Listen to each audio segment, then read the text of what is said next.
Hello, this is Chef John from foodwishes.com with Pouding Chômeur. That's right, I'm very excited to show you this French-Canadian dessert, which translates to unemployed man's pudding, or poor man's pudding as some people translate it, which by the way is a little presumptuous. But anyway, apparently this dessert was invented during the Great Depression, hence the name. And many of our French-Canadian friends thought it would be the perfect thing to follow up our poutine video with. And I agreed. So with that, let's go ahead and get started with the first of two very, very simple components. And the first of which is going to be a maple cream syrup that we actually cook our pudding in. And by in, I actually mean under. And by pudding, I actually mean cake.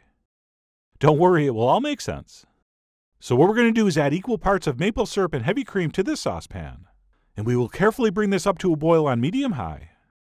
And I say carefully because you really do need to watch what you're doing here. All right, this mixture is going to go from barely simmering to totally exploding in like 3 seconds. All right, so consider yourselves warned. And let me show you here what that's going to look like. All right, gentle bubble, and then violent explosion. All right, so keep your hands and face out of the way. But the good news is we don't have to go any farther than this. Okay, so as soon as we see that start to boil, what we'll do is turn off our heat and give it a stir. And that's it. We'll simply reserve that until needed. And then once that's set, we can move on to our second component, which is basically a very, very simple cake mix. And that's going to start with some room temperature unsalted butter, into which we're going to cream some white sugar. And my preferred tool of choice here is a stiff rubber spatula. Although if you want, feel free to use an electric mixer, which is going to be a little faster and easier, but it's not really going to come out any better.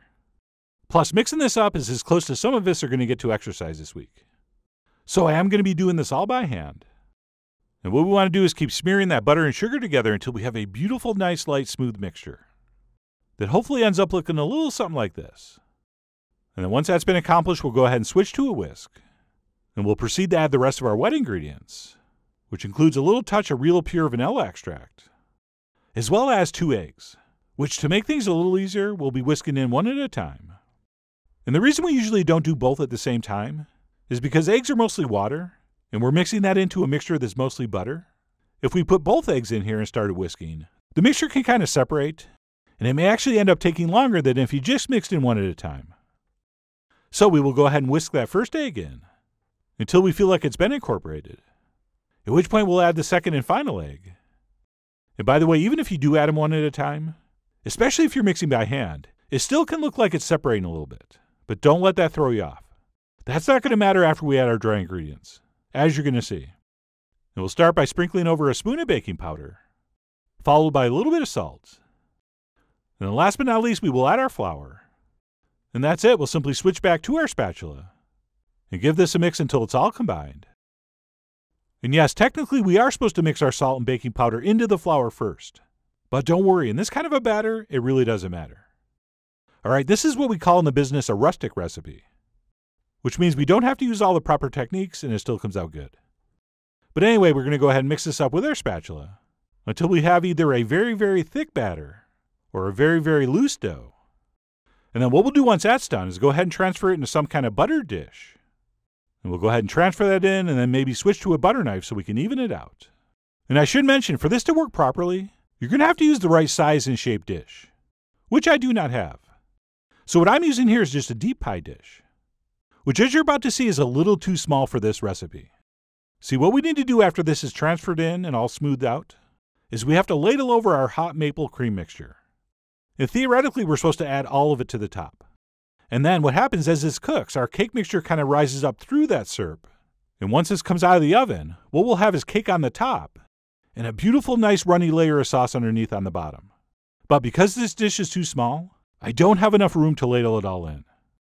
All right, because you're going to want to stop at least about a ½ inch from the top. Otherwise, this is going to boil over everywhere. So I ladled in as much as I could. And as you can see here, I had 2 or 3 ladles left. But like I said, relax, it's still going to work. And yes, I could have put this in a bigger dish, but my next size up would have made it too thin, and I didn't want that either. So you will see what happens. But in the meantime, let's go ahead and carefully transfer this into the center of a 425-degree oven for about 30 minutes or so, or until it looks like this. Check it out. As predicted, as that batter cooked, it came up through that syrup and rose to the top, and hopefully absorbed a whole bunch of it. And to test if it's done, if you're not quite sure, you can use a toothpick. And it should come out relatively clean. Okay, if you see some raw batter, put it back in. And unlike almost every other baked dessert we've ever done, we do not have to let this cool down all the way. We can just go ahead and let this sit for about 10 minutes before taking a spoon and serving this up. And had I done this in a properly sized dish and used all that maple cream mixture, when we lift this piece out, we would have seen about a ½ inch of sauce in the bottom of this dish. Unlike what you see here, which is a dry bottom. But you know what? It's fine, because we have that extra cream and maple mixture. And I'll ladle a little bit in so you can see how it was supposed to look. Although we probably don't want to ladle it into this dish, but rather just garnish our plates with a little bit of that once we serve up, to make it seem legit. All right, remember with food, it doesn't have to be legit, it just has to look legit. And then because, as you can imagine, this stuff is a little bit on the sweet side, I decided to garnish with some fresh fruit. And I thought the tartness from these berries would be absolutely perfect, which they were. And that's it. My take on Pouding Chômeur is fini. So let me go ahead and grab a fork and dig in. And as you may know, I'm not a huge fan of super sweet desserts, and I was afraid this was going to be borderline inedible for me. But much to my amazement, this really wasn't. And I think what also helped balance that sweetness is pairing it with those sweet tart berries. And then as far as the texture goes, if you're thinking that a cake cooked in a syrup made from maple syrup and cream would be beautifully tender and moist, you would be correct. Just a wonderfully textured cake, which for some reason we're calling a pudding. And even though I went with berries here, any and all seasonal fruit should work beautifully. All right, I'm thinking of stuff like peaches or maybe some grilled pineapple. So you serve this any way you want. I mean, you are, after all, the Sonny and Cher of your Pouding Chômeur.